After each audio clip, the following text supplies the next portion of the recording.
नमस्कार, my self doctor आभा भल्ला और मैं बीएचएमएस हूँ, भिलाई में प्रैक्टिस करती हूँ और डेली मैं यहाँ पेशेंट्स देखती हूँ। इन दिनों काफ़ी बिजी थी, पेशेंट्स ज़्यादा थे इसलिए वीडियो नहीं बना पाई, है ना। Sorry for that. और अगर आप किसी टॉपिक पे वीडियो चाहते हैं आप डेफिनेटली बताइए। यूजुअली मैं यहाँ पर ऐसे वीडियोस बनाती हूँ जिनमें कि ज़्यादा केस टेकिंग रिक्वायर्ड नहीं होती है। आइदर पैथोलॉजिकल केसेस होते हैं या स्पेसिफिक जो टिंचर बेस्ड हम ट्रीटमेंट देते हैं वैसे केसेस होते हैं। जहाँ लेकिन कॉन्स्टिट्यूशनल मेडिसिन की ज़रूरत होती है आप उसके लिए डेफिनेटली अपने डॉक्टर से ज़रूर कंसल्ट कीजिए। लेकिन यूजुअली ये मेडिसिन इंडिकेटेड होती हैं और आप ले सकते हैं, इसमें कोई इशू नहीं है। और अक्सर मैं वीडियोस में बता दिया करती हूँ कि कौन किस केस में आपको कंसल्टेशन की ज़रूरत है और कौन से केस में आप मेडिसिन ले सकते हो। तो आज का जो टॉपिक है बहुत इम्पॉर्टेंट है, बहुत कॉमन है और होम्योपैथी इसके लिए बहुत फेमस है। दैट इज़ किडनी में स्टोन होना, है ना। किडनी में स्टोन से मतलब है मेरा जैसे कि रीनल कैल्कुलाई बोला जाता है हमारे लैंग्वेज में, चाहे वो किडनी में हो, चाहे वो यूरेटर में हो, चाहे यूरिनरी ब्लैडर में हो, इनमें से कहीं भी अगर स्टोन है तो homeopathy is very effective to expel it out. मैंने यूजुअली मेरे क्लिनिक में जो पेशेंट्स देखे हैं उसमें 2 दिन में स्टोन निकाले हैं, है ना। 6 mm और 9 mm के स्टोन। और जो बड़े स्टोन होते हैं हमारे पास मेडिसिन है उसके लिए हम उन्हें ब्रेक करके और निकाल देते हैं होम्योपैथिकली। अब ये किडनी के स्टोन्स होते क्या हैं, क्यों होते हैं, और इन्हें कैसे इनको आप प्रिवेंट कर सकते हो उसके बारे में सबसे पहले बात करते हैं, फिर मैं आपको इसके लिए मेडिसिन बता दूंगी। सबसे पहले ये किडनी स्टोन्स क्यों होते हैं। यूजुअली जो होम्योपैथी बिलीव करती है डायथिसिस, दैट मीन्स आप किसी स्पेसिफिक डिसीज़ के लिए प्रोन होते हो तब आपकी वो डायथिसिस होती है। यूजुअली यूरिक एसिड डायथिसिस के जो लोग होते हैं उनमें किडनी के स्टोन्स कॉमनली पाए जाते हैं। और ये जो स्टोन है वो मोस्ट कॉमनली कैल्शियम ऑक्जिलेट के बने होते हैं जो कि खुरदुरे होते हैं। इसी वजह से जब वो किडनी में होते हैं तो आपको पेन प्रोड्यूस करते हैं। इसका पेन कहाँ होता, वेस्ट के एरिया जहाँ आपकी कमर होती है। यूजुअली हम जहाँ कमर पकड़ लेते हैं अक्सर उस जगह पे किडनी स्टोन का पेन होता है। तो आप इसे इजीली रिकॉग्नाइज कर सकते हो। और क्या सिम्टम आता है इसमें, यूरिन में जलन हो सकती है, पेन हो सकता है यूरिन करते समय। कई बार कुछ लोगों को ब्लड भी एक्सपेल आउट होता है क्योंकि खुरदुरे स्टोन होते हैं जैसे मैंने बताया। तो आपके किडनी की वॉल में या यूरेटर की वॉल में जब वो इंजरी करते हैं तो वहाँ से ब्लीडिंग भी हो सकती है। ऐसे सिम्टम्स यूजुअली आते हैं, ठीक है। तो सबसे पहले बात हो गई कि किडनी के स्टोन्स क्या हैं, किस टाइप के हैं, ठीक है। अब ये किन लोगों को होते हैं तो देखिए डाइट हमारी बहुत इम्पॉर्टेंट है। कुछ लोग डाइट को ध्यान नहीं देते, फॉर एग्जाम्पल वो कैल्शियम ऑक्जिलेट रिच फूड को खाते हैं। मैंने अगर आपने मुझे इंस्टाग्राम या फेसबुक पे फॉलो कर रखा होगा तो मैं आप वहाँ पे बताती हूँ कि which dietary combination is not good, है ना। तो आज मैं स्टोन के लिए एक डाइटरी कॉम्बिनेशन बता रही हूँ, दैट इज़ नॉट गुड जी, ठीक है। अब मैंने क्या बताया, कॉमनली मतलब 90% केसेस जो होते हैं स्टोन के वो कैल्शियम ऑक्जिलेट के बने होते हैं, ठीक है। तो इसमें 2 चीज़ें हैं, कैल्शियम है और ऑक्जिलेट है।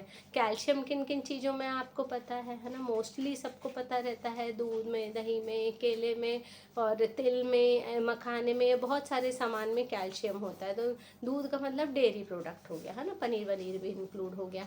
और जो रागी भी इसमें बहुत इंपॉर्टेंट सोर्स है ना।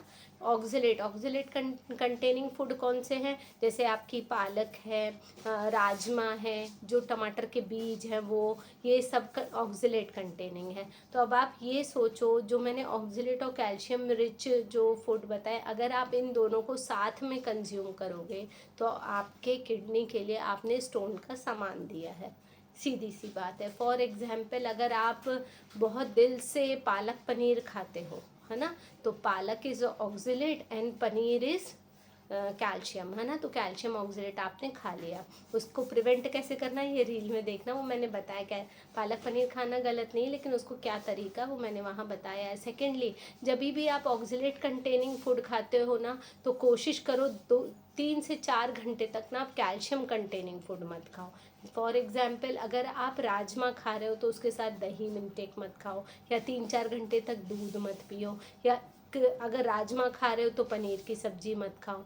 इस तरीके से आप कैल्शियम और ऑक्सलेट को अगर अलग अलग खाते हो तो आपको प्रॉब्लम नहीं होगी, ठीक है। तो पहले वो लोग होते हैं जिनकी डायथिसिस ही ये होती है, दूसरे वो लोग होते हैं जो कि गलत फूड कॉम्बिनेशन खाते हैं। जो फर्स्ट टाइप के लोग हैं वो बड़े परेशान होते हैं, क्योंकि अक्सर आके बोलते मैडम जब देखो तब मेरे को स्टोन हो जाता है ना। ऐसे लोग बहुत होते हैं, तो उसका भी मैं सोल्यूशन बताऊंगी, ठीक है। तो मैंने आज आपको बता दिया कि इसके सिम्टम क्या होते हैं, किस टाइप के लोगों में होते हैं, क्या गलती हमको नहीं करना चाहिए। ओके, अब हम आते हैं मेडिसिन पार्ट पे। मेडिसिन पार्ट के पहले मैं आपको एक डाइट एंड रेजिम पार्ट दे देती हूँ, ठीक है, कि आपको क्या खाना पीना है जिससे कि आप इसको जल्दी ट्रीट कर पाओगे।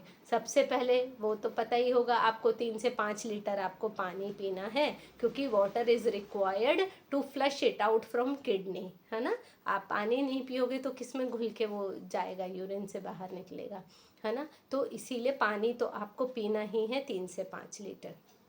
डन।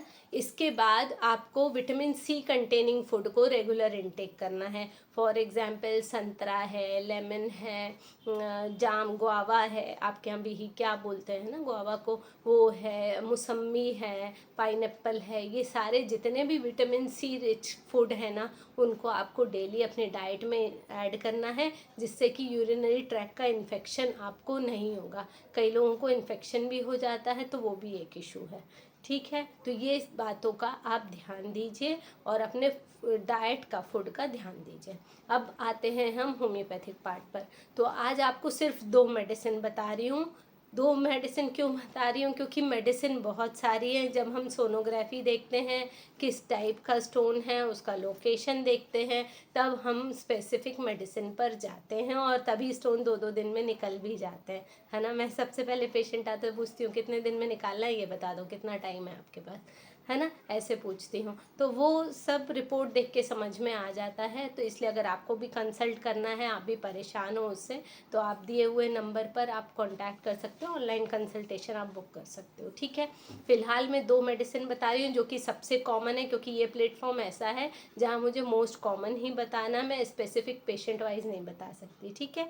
तो सबसे पहला मेडिसिन है बर्बेरिस वल्गैरिस का टिंचर, ठीक है। इसकी 10-10 बूंद दिन में 3 बार आप आधे कप पानी में दे सकते हैं पेशेंट को, जिससे कि स्टोन निकलने में बहुत हेल्पफुल है। मतलब 70 to 80% केसेस तो इसी से सॉल्व हो जाते हैं। दूसरी बात, अगर 1 सेंटीमीटर से बड़ा स्टोन है, मतलब 10 mm से बड़ा है अगर, तो हाइड्रेंजिया क्यू, ये जो मेडिसिन है ये उस स्टोन को ब्रेक करने का पावर रखती है, ठीक है।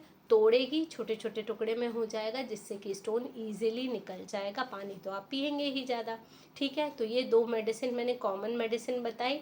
अब बात आती है कुछ लोगों की जो जिनको कि स्टोन फ्रिक्वेंटली होता है, तो वो यूरिक एसिड डायथिसिस के लोग हैं, उनको अपना स्पेसिफिक ट्रीटमेंट कराना चाहिए, ये उनके लिए अच्छा रहेगा।